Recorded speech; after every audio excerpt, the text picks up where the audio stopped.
I love a good storm. Well, at least the beginning of one, anyways. The light rainfall, with thunder rumbling in the distance and occasional lightning flashes lighting up the sky. I find it rather relaxing. Being in the middle of the storm, well, not so much, especially if you're driving or flying. But at least nowadays, you're relatively safe in a car or plane. Back in the 60s, however, not so much, especially if you were on Pan Am Flight 214 that was struck by lightning and set on fire on December 8th, 1963. So, what happened? I'm Andrew, and this is History's a Disaster. Tonight, we're diving into Pan Am Flight 214, a plane that was taken down by a lightning strike in 1963. And tonight's episode is brought to you by Luminzilla. Luminzilla is the latest and greatest flashlight on the market. Made from aerospace-grade aluminum, stripped from downed airlines, so you know it can take a beating. And it's bright too. One look into the beam of this powerful flashlight, and you'll be blind for an hour. Did I mention it fits comfortably in a very large pocket? Well, as long as the pocket's empty anyways. So, get the Luminzilla today. It's the last flashlight you'll ever need to buy, especially if you look at it for way too long. Now, before we get too much into the episode, I do need to make an announcement, or update, or, well, whatever you want to call it. I have been extremely busy recently. I'm trying to keep up with the podcast and not miss releasing an episode, but unfortunately, it might happen. June has been really busy, and July, not going to get any better. In fact, going to be even busier. I ended my 26-year summer break and went back to school here recently. Throughout the month of June, I have been attending an accelerated EMT basic class. The accelerated meaning it's normally an 18-week class, and we're doing it in 9. So, a lot of information really quickly. The class runs until the beginning of August, and in July, I start doing my clinicals. So, between working full-time, going to class, and doing clinical hours, I might not be able to keep up with the pod. So, just bear with me for a little bit. If I do miss a week, the show will eventually go on. Anyways, let's get into tonight's crash. Pan Am Flight 214 was a regular flight from Isla Verde International Airport in San Juan, Puerto Rico, to Philadelphia International Airport, with just a brief stopover at Baltimore's Friendship Airport. They took off from San Juan at 4:10 on December 8, 1963, with 140 passengers and 8 crew members. Flying the plane was 45-year-old George Knuth of Long Island. He had been with Pan Am for 22 years and had 17,000 hours of flying, which included 2,890 in the Boeing 707. In 1949, he was the captain on Pan Am Flight 100 that smashed into a Cessna 140, killing 2 occupants of the Cessna, but had no injuries to anyone on his plane or the crew. The first officer was John Dale, who was 48 and also from Long Island. He had just under 14,000 hours of flight time, with just under 3,000 being on the 707. Second officer was Paul Oranger, 42 of New Rochelle, New York, with 10,000 hours of flight time, with 28 on the 707. The flight engineer was John Kettler, 33 of Long Island, with 6,000 hours of flight time, 76 in the Boeing 707, so not quite a lot. They arrived in Baltimore at 7:10. At that time, the crew reported no maintenance issues or any problems whatsoever during the flight. So, after dropping off 67 people in Baltimore, they took back off at 8:24 with 73 people left for the final leg to Philadelphia. And I know I forgot to mention it, but the plane was a Boeing 707 named the Clipper Tradewind. It was the oldest commercial jet airliner in the United States at the time. Pan Am had had it since October of 1958, and it had a total of 14,600 hours. and was powered by 4 Pratt & Whitney turbojet engines. And back in the 60s, you could pick up this beauty for the low price of $3.4 million, which is only about $36 million today. So, pocket change, right? And this plane had a little bit of a history. In 1959, it had a bit of an incident in which the right outboard engine was torn from the wing during a training flight in France. The plane was doing a little spin during a demonstration of its minimum control speed when the engine decided to hop right off the wing. The pilot managed to regain control and landed safely in London using the remaining 3 engines. However, the detached engine they left behind in Paris on a farm just outside the town. Okay, with that little detour, we're going to go back to 1963. When they got close to Philadelphia, they made radio contact with air traffic control at 8:42. The controller informed them that the airport was experiencing a shit ton of thunderstorms, strong winds, and turbulence. The controller asked whether Flight 214 wanted to proceed directly to the airport or to enter a holding pattern to wait for the storm to pass. They chose to remain at 5,000 feet in the holding pattern with 5 other planes. The controller told the pilots to expect a delay of about 30 minutes. No time at all. So just sit tight and have fun playing in the heavy rain that was falling and watch the frequent lightning and gust of winds of up to 50 miles per hour, which was fine. Absolutely fine until it wasn't. At 8:58, the aircraft exploded. The pilot had time to transmit one final message. Mayday, Mayday, Mayday. Clipper 214 out of control. Here we go.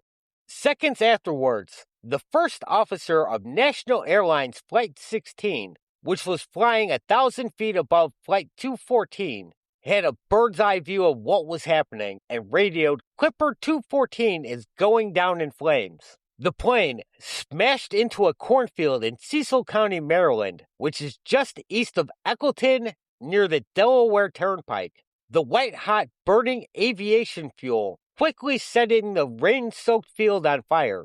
The plane was completely destroyed on impact, and there would be no survivors. It was the first Pan Am jet to crash in the 5 years since the company had introduced their jet fleet.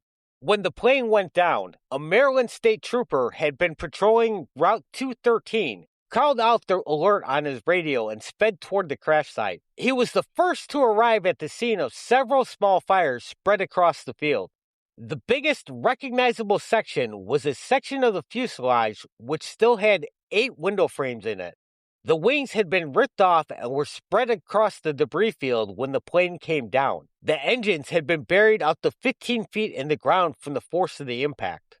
First responders on scene, seeing that any type of rescue just wasn't going to happen, got to work and started putting out fires and recovering bodies. The intense heat and flames among the wreckage would take nearly 4 hours to put out. First responders and cops from across the county, along with several men from the United States Naval Training Center, assisted with the efforts. They set up flares around the area to define the accident scene, and then set up searchlights to brighten it up so they could see the debris and human remains were undisturbed by spectators. The remains of the victims were brought to the National Guard Armory in Philadelphia, where they had set up a temporary morgue. Relatives would have to show up to the armory looking for information, but officials said it would not be possible to visually identify any of the victims. The state medical examiner needed 9 days to complete the ID of the victims using fingerprints, dental records, and personal effects that had been found nearby. In some cases, they were able to reconstruct the faces of the victims as much as possible using mannequins. That had to have been creepy as fuck to look at.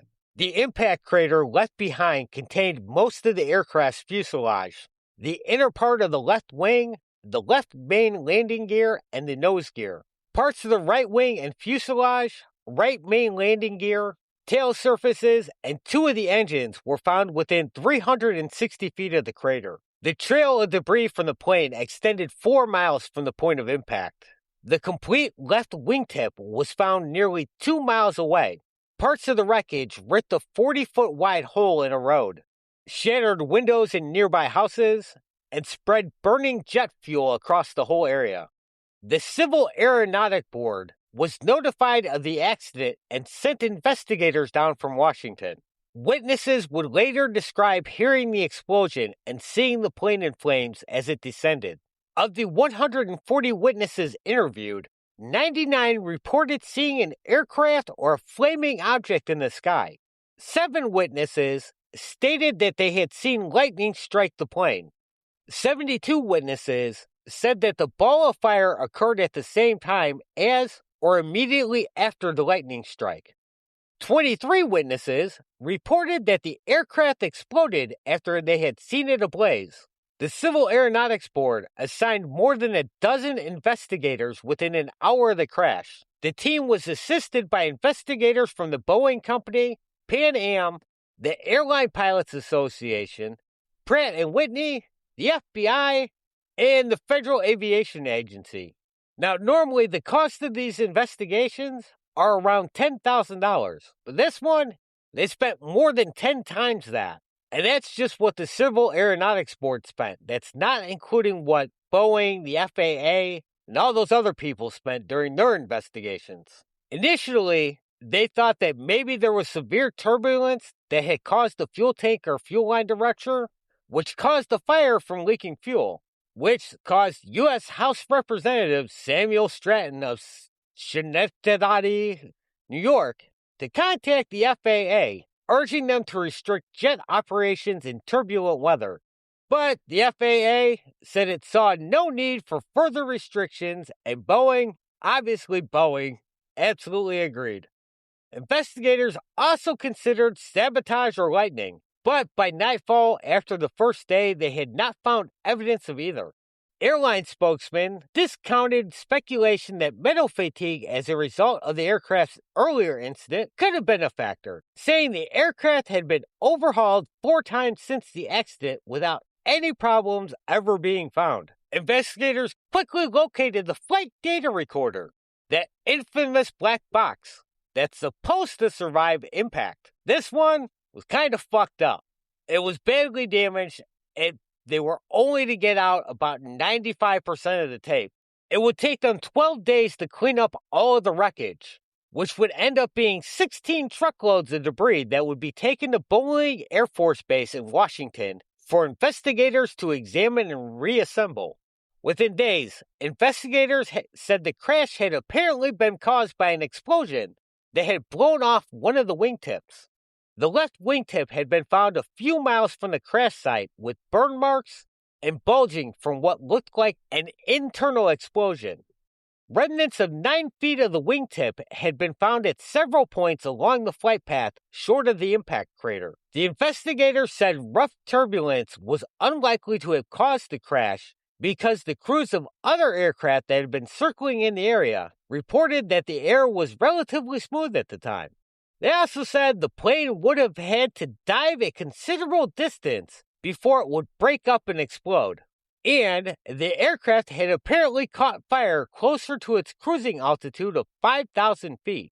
Before Flight 214, lightning had not been known to cause a plane to crash. Despite, many times planes have actually been struck by it. In normal operations, an airplane is typically struck by lightning once or twice a year without causing any problems. So initially, experts and airline industry representatives tried shooting that theory down that lightning caused the aircraft to explode, saying it was completely improbable. There was no way that would happen. The only similar event involving a mid-air fuel explosion caused by the weather occurred on June 26, 1959, when Flight 891 crashed near Milan, Italy as a result of static electricity igniting fuel vapor coming from the fuel vents. Investigators examining Flight 214 found multiple lightning strike marks on the left wingtip and a large area of damage that extended along the rear edge of the wing, which led them to conclude that lightning was indeed the culprit. The Civil Aeronautics Board would launch an urgent research program in an attempt to identify conditions in which fuel vapor in the wing tanks could have possibly been ignited by lightning.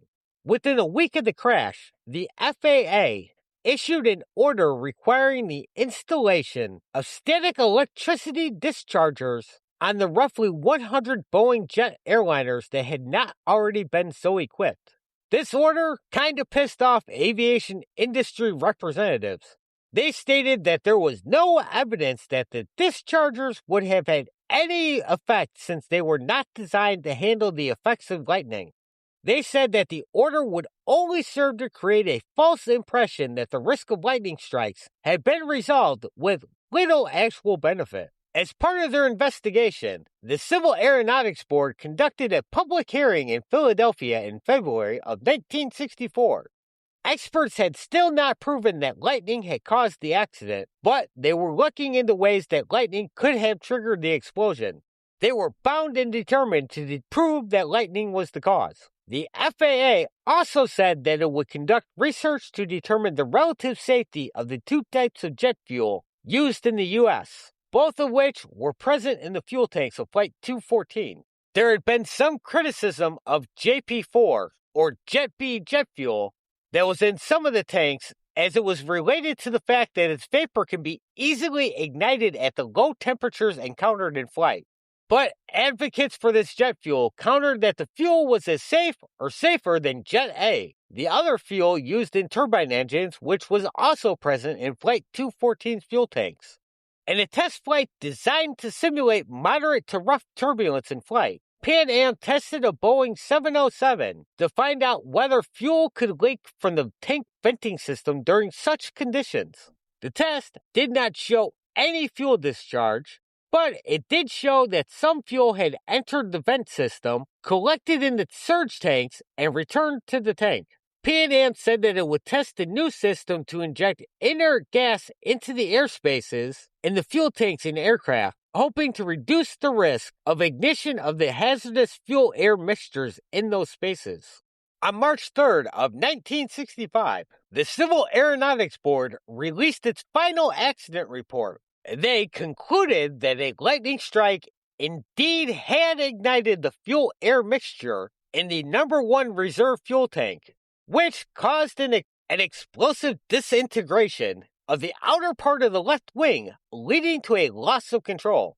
Despite one of the most intensive research efforts in its history, the agency could not identify the exact mechanics of the fuel ignition, concluding that lightning had ignited fuel vapor through an as-yet unknown pathway. The board said it is felt that the current state-of-the-art does not permit an extension of test results to unqualified conclusions of all aspects of natural lightning effects. The need for additional research and recognized an additional programming is planned. In other words, we're fucking guessing because we are bound and determined that lightning caused it, even though we don't have the science to prove it. Eventually, a monument was erected at the crash site on Wheelhouse Drive in Elkton, Maryland in 2022. This accident called attention to previously unknown risks to aircraft from lightning strikes. 1 month after the crash, the FAA formed a technical committee on lightning protection for fuel systems that included lightning experts as well as representatives from the FAA, CAB, and other government agencies. The committee agreed to conduct both long and short-range studies of the impact of lightning on aircraft fuel systems and potential measures to defeat such hazards. In 1967, the FAA updated airworthiness standards for transport airplanes with requirements that fuel systems must be designed to prevent the ignition of fuel vapor within the system by lightning strikes, as well as publishing guidance related to that requirement. Further requirements to protect aircraft from lightning were enacted in 1970. As a result of this research, many aircraft design improvements came about it. New regulations mandated that electrical bonding between the surface of the aircraft and any items installed on the surface of the wings near the tanks, such as fuel filler caps, drain valves, and access panels. Fuel vent flame arresters were added to aircraft to detect and discharge fire suppressant to extinguish fuel vapors that ignited at the fuel vent outlets. Passive flame arresters were also added to internal vent pipes to help extinguish any flames that make it past the first stage arresters.